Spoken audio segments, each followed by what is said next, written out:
Okay, I admit it. I was a little bit greedy.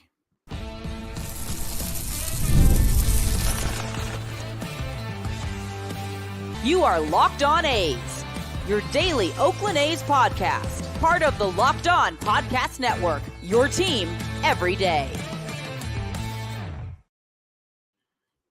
Hello, A's fans, and welcome to Locked On A's, part of the Locked On Podcast Network, where it's your team every day. This is the daily podcast. We talk about your Oakland A's all year long. I am your host, Paul Francis Sullivan. Please call me Sully. I've been a baseball podcaster for well over a decade now, and this is my sixth full season here at the Locked On Podcast Network, and my first as the host of Locked On A's. I still host Locked On MLB 5 days a week, and so if you like what I'm doing here, I do this 10 times a week here on the Locked On Podcast Network. I actually appeared on an 11th episode this weekend, this week, because I appeared on Locked On Sports Today, where I talked about some of the biggest surprises of the first half of the season. Sadly, I didn't get to say the fact that the A's are big-time contenders, because they're not. Today's episode is brought to you by our good friends at Tax Network USA. Did you know that it's never too late to resolve your tax issues with the IRS? Don't wait. Reduce your tax debt and get help from a licensed team of tax professionals. Call 1-800-549-1000 or visit tnusa.com/locked-on. All right, I mentioned at the beginning that I was greedy, and I was greedy. I wanted to see the A's sweep the series against the Kansas City Royals. Here's the deal. The A's have been swept a bunch of times recently. Perhaps you noticed that's what happens when you go on a 9-game losing streak. You wind up being swept and swept a bunch.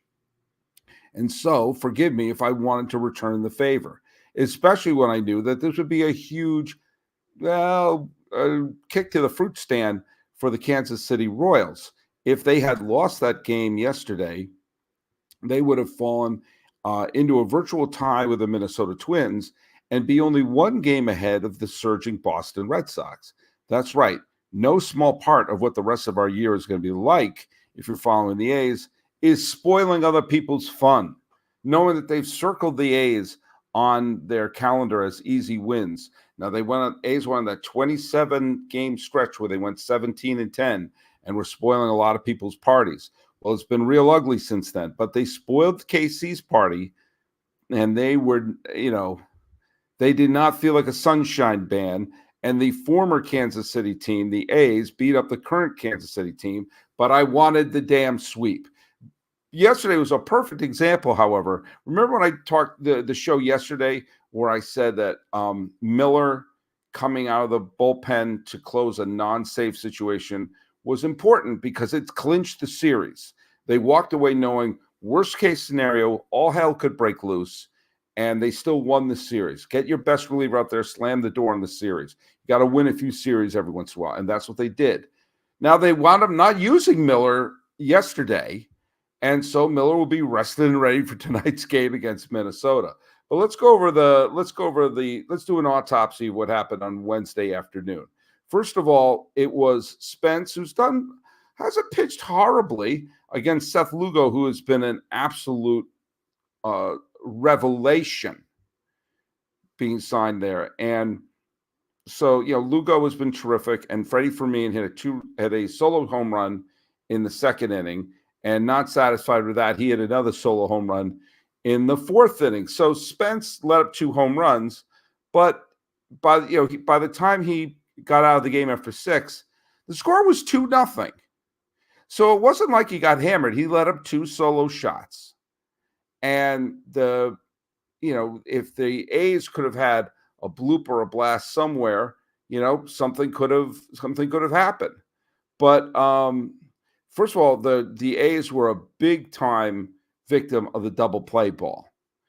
Blunders got a walk in the first inning, and Duhar, who was hit wonderfully, ended the inning with a double play. Okay. Geloff, who's been hitting the ball recently, singled to lead off the third. Down 1-0. Leadoff runner on. McCann comes up, double play. And Diaz comes up right after him to get a single. Now, not that Diaz would necessarily have gotten a single because you don't know how the time-space continuum would have worked, but it sure is a pain in the neck knowing that your leadoff hitter was completely erased the very next batter. In fact, 2 pitches later. Okay, fine. 4th inning, A's down 2-0. All right, single by Andujar. Where was that in the first? Up comes Brent Rooker. Oh, yeah, they could tie the game with 1 swing of the bat, or he could hit to a double play. Yikes. All right, I think you're seeing a little bit of a pattern here. In the 6th inning, down 2-0. Schumann singles. Bleday walks. Andujar comes up as the go-ahead run. Nope, he flies out. And then comes those 2 innings that just made me go, oh, come on. All right, the 7th inning starts. Lugo was absolutely on a roll. Strikes out Rooker. Strikes out Soderstrom. Looks like he's going to get through the 7th inning throwing a shutout. Butler gets that double to right field. Okay, that happens. Up comes Geloff. Does he hit to a double play? No. He hits a ball to straightaway center. It's a game-tying home run. Yikes. All is well. Then McCann walks. Lugo is lifted. Someone named James MacArthur is pitching. I'm thinking, you're thinking, we're all screaming for ice cream and thinking, oh my God, they're going to rally here, aren't they? And what happens? The first of the 2, you got to be kidding me. Double to right field by Abraham Toro. McCann comes all the way around to be thrown out at home. That wasn't fun. Yeah, I understand sending him. I do. But good Lord, at that point, I mean, that was the go-ahead run. Yes, I mean, you got to be aggressive to a degree. You got to make a great play. They did. But at the same time, it's like, yeah. Yeah, I mean, if you held them, you'd have runners 2nd and 3rd in a tie game with Schumann coming up. Schumann and Bleday coming up. All right, fine. Dust yourself off. At least they're tied, right? Right. Full count. Bobby Witt Jr. hits a home run. It's 3-2 Royals. Jeez. Okay, 8th inning. So the guy whose name is James MacArthur is still on the mound. Max Schumann comes up. He walks. Cool. All right, get a rally going here. You know you've got Bleday coming up. You know you have a potential, Bleday and Andujar coming up. Then Rooker. Things are going to be looking good. Just get a rally going. And what happened? Schumann gets picked off. So within the last 2 outs they recorded were an out at home plate and the tying run being picked off at first. And then what happens? Andujar gets a walk. Rooker gets a walk. Again, you don't know how the universe will unfold, but the fact of the matter is that you've had an inning where you have 2 walks and a single resulting in 0 runs. There's a technical term for that, and that is it sucks. You need to get the tying run in that 8th inning. You get 2 walks and a single, and you put a goose egg. And then in the 9th inning, an error by Witt. Fabulous shortstop, error. Base hit, you have 2 runners on. Daz Cameron flies out. Schumann flies out. End of the game. Again, it's tough to be greedy when a lot of great things have happened with the A's in these 2 games against Kansas City. Great things happened then, but so many double plays, runners picked off, runners thrown out the plate. All those things, if one of those things went differently, then it's a tie game going into the 9th inning and you take your shot. A tie game and going to the 9th inning, you don't have to face Lugo anymore. And the wonderful game-tying home run by Geloff just becomes, well, nice. And a chance, and we could walk away, hey, they won the series. But it could have been a sweep and what that could have meant. It always feels a little weird when the final game is the loss, even in a series win. Got a series coming up soon, but when we come back, I want to talk about one of the giveaways that's happening over the week. There's 2 very cool giveaways happening in Oakland, and good seats are available. And one of the giveaways ties back to an event of a legend who I bet you forgot played on the A's.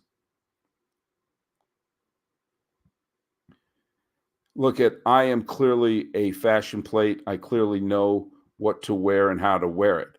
And, there's a certain amount of confidence when you get an outfit that makes you look and feel really good. Well, that's what I get from Stitch Fix. With Stitch Fix, you get a stylist who understands your style, budget, and size. They do all the shopping for you. It's the easiest way to update your wardrobe this season. Easily upgrade your wardrobe with your professional stylist that helps you find new on-trend favorites that will work just for you. I just give my stylist my size, my budget, my style. I order boxes when I want, how I want, no subscription required. They send 5 just for me pieces plus outfit recommendations and pro styling advice. I keep what works and I send the rest back.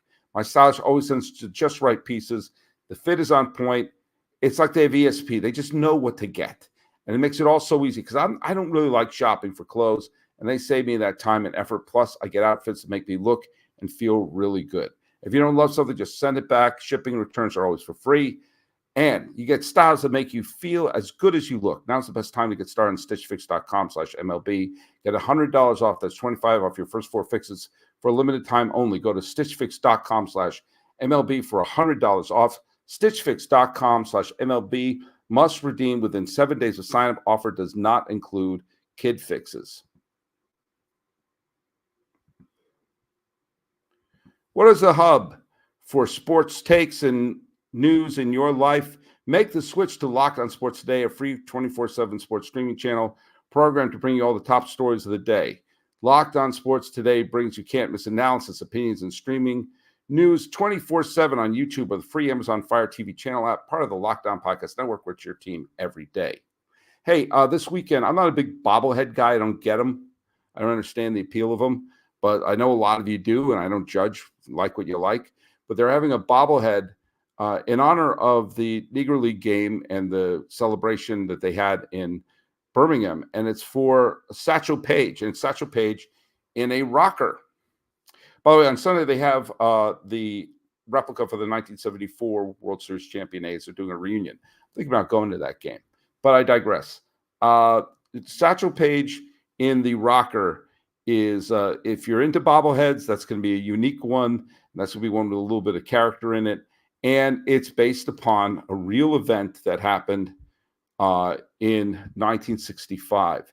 And to me, it demonstrates a little bit of why the celebration for the Negro League games that they just had in Alabama is so critical, because it's remembering some of the players who didn't get a chance and some of the players who were integrated into baseball pretty late where they didn't have their prime. Satchel Paige is undoubtedly the most famous player in the history of the Negro Leagues. He was famous at the time that they were happening. So it gives you an idea of how famous he was, that even in an age when no one was paying attention and they received no press or anything like that, he was still well known.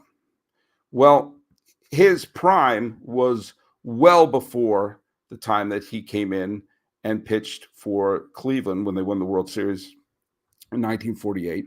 And he made the All-Star game in the 50s as a member of the St. Louis Browns. And he had been retired or played in some semi-pro leagues and minor leagues. And Charlie Finley, who was running the Kansas City A's at the time, had an idea of how to get some fans to show up for what was a meaningless game at the end of the 1965 season. The Red Sox were terrible. They were a 96 loss team. The A's were terrible. They were a 97 loss team. And they were facing off on a Saturday game, September 25th, 1965. And the gimmick was Charlie Finley signed Satchel Paige to a contract and brought him back to pitch a major league game, not an exhibition game, an actual major league game.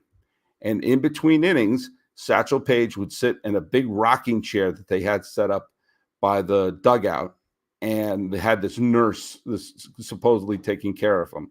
It was all part of a show.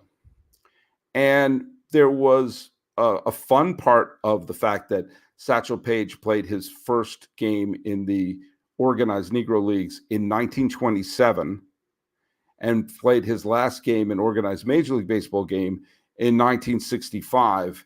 That's a big stretch. It's a big reach for his career. There was a sad part to it. One of the reasons why Paige was so eager to do it was that he was out of money. He didn't become a wealthy man through baseball. He did okay, but he also had a couple of divorces, lots of kids to feed, and didn't have the big league salaries as they were starting to slowly creep towards six figures. He was not eligible for a Major League Baseball pension. He played for decades and decades and decades, but was not eligible for the pension because it wasn't the major leagues. And so the Charlie Finley signed him, and that made him partially eligible. It wasn't until later Satchel became a coach for the Atlanta Braves that got him under the wire to be eligible for a major league pension. But I digress a little bit. So there was a bit of showmanship. There was a little bit of a sad need for this legend to do it. But here's the deal. We believe Satchel Paige was 58 years old at the time. Satchel Paige is one of my favorite quotes ever about growing old, which he said, "How old would you be if you didn't know how old you were?" In other words, don't let the number of your age dictate how you should look at life and live life. But he was clearly in his late 50s. He may have been in his early 60s. And he came up against the Boston Red Sox of 1965 and pitched. He only pitched 3 innings. Do you know how he did? He pitched 3 innings. He allowed 1 hit, and he struck out 1. Now, the Kansas City A's bullpen wound up letting up 5 runs. Now, I'm not a big fan of the win stat. I don't think it tells you anything. It doesn't tell you anything at all. If you blow a lead, like the other day, Craig Kimbrell blew a lead in the 9th inning for the Orioles against the Yankees, and the Orioles rallied. Craig Kimbrell got credit for the win. What does that tell you? How is that a positive stat? But in order to get the win as a pitcher, you have to throw 5 innings. And the way that Satchel was pitching, he had the lead in the 3rd inning when they took him out. Why not have him throw those final 2 innings? Have him a shot to win the game. As it turned out, the Kansas City bullpen let up 5 runs, and the final score was 5-2. But Satchel pitched 3 innings. He let up 1 hit. He struck out 1, and he allowed no runs and no walks. That's right. He threw 3 shutout innings. At the youngest he was 58 years old. And do you know who the one person who got a hit off of Satchel Paige? One person got a hit off of Satchel Paige that day. Carl Yastrzemski. He doubled off of Paige. And that, my friends, was the extent of the offense. Now, Yastrzemski batted .316 that year. He had an OPS of 940 going into that game. But, there were some major leaguers in that lineup, including Tony Canigliaro, who wound up homering, getting a 2-run home run off of reliever John Wyatt, and the Red Sox wound up winning the game. But Satchel Paige, for 3 innings, was a member of the A's. 3 years before, they would make the quest out to Oakland. Now, it made sense that Satchel Paige would pitch for the Kansas City A's because he dominated so many years for the Kansas City Monarchs in the Negro Leagues and was living in Kansas City at the time. It would have been interesting to see if he would have pitched for the Oakland A's. Heck, it would have been interesting to see if he could have pitched as more than an exhibition. But as it were, his career ERA with the Athletics is 0.00. So, of all the legends who've passed through, and I've mentioned a bunch of Hall of Famers, including Orlando Cepeda, Willie McCovey, and Joe Morgan, and Don Sutton, and Mike Piazza, who all made brief appearances with the A's over the years, there would be old Satchel Paige. Final Major League game as a member of the A's. How did he do? Didn't let up a run. I bet he would have been pretty good. Call me crazy.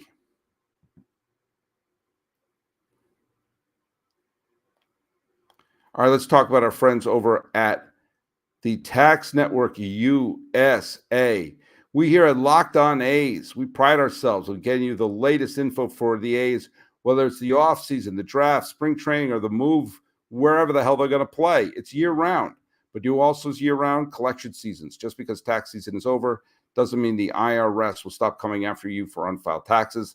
The IRS can garnish your wage, levy your bank accounts, even seize your property. Don't let the IRS target you. Let licensed professionals and tax expert Tax Network USA go to bat for you.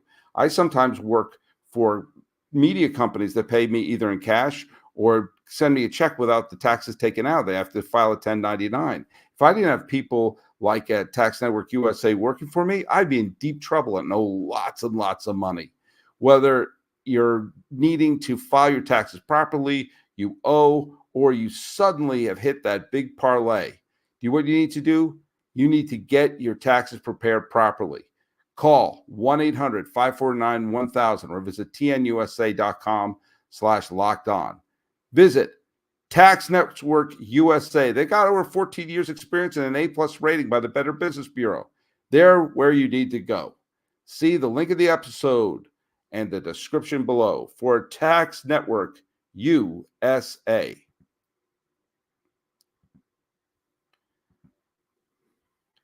And we're back. This is a reminder that Locked On has launched the first ever national sports 24/7 streaming service on YouTube. It's available on the Amazon Fire TV channels app. Locked On Sports is here for you 24/7, covering the top sports stories of the day with local experts and the national shows covering every league. I was on today. Find Locked On Sports Today now available in the free Fire TV channel app. All right, so the A's start today's series against the A's. Sears is back. Sears goes up and down. Ober's pitching for the Twins. He's had an interesting year. Let's win tonight. Let's see how they win. Get the Twins on their heels. And that's going to be the Satchel bobblehead night. And then we're going to have a couple of day games on Saturday. When is the A's game on Saturday? And Saturday it starts at 1:00. Harris, who's pitched very well recently against Lopez, who has been up and down. Hey, they could win one of those two games. And that would bring us to the Sunday game. And the Sunday game has Sunday is Sears, and tonight's game is Estes versus Paddock. I mixed up I flip-flopped the Saturday and Friday game. Either way, they could win the series. The key is win that first game and put the Twins on their heels. It worked with Kansas City. Granted, it wasn't a sweep, but we'll see. So let's have a good weekend of baseball. Go out there, get that bobblehead, get the A's replica jersey, and maybe we'll see a couple of A's wins along the way. Follow us at Locked On A's on Twitter or whatever it's called now. And on Instagram, I'm your pal Sully. I'm at Sully Baseball on Twitter, Sully Baseball Podcast on Instagram. Wishing the A's pulled off the sweep. And remember Satchel's fabulous cameo. This has been Locked On A's for the 21st day, the longest day of the year, 2024. I'm your host, Paul Francis Sullivan. Please call me Sully.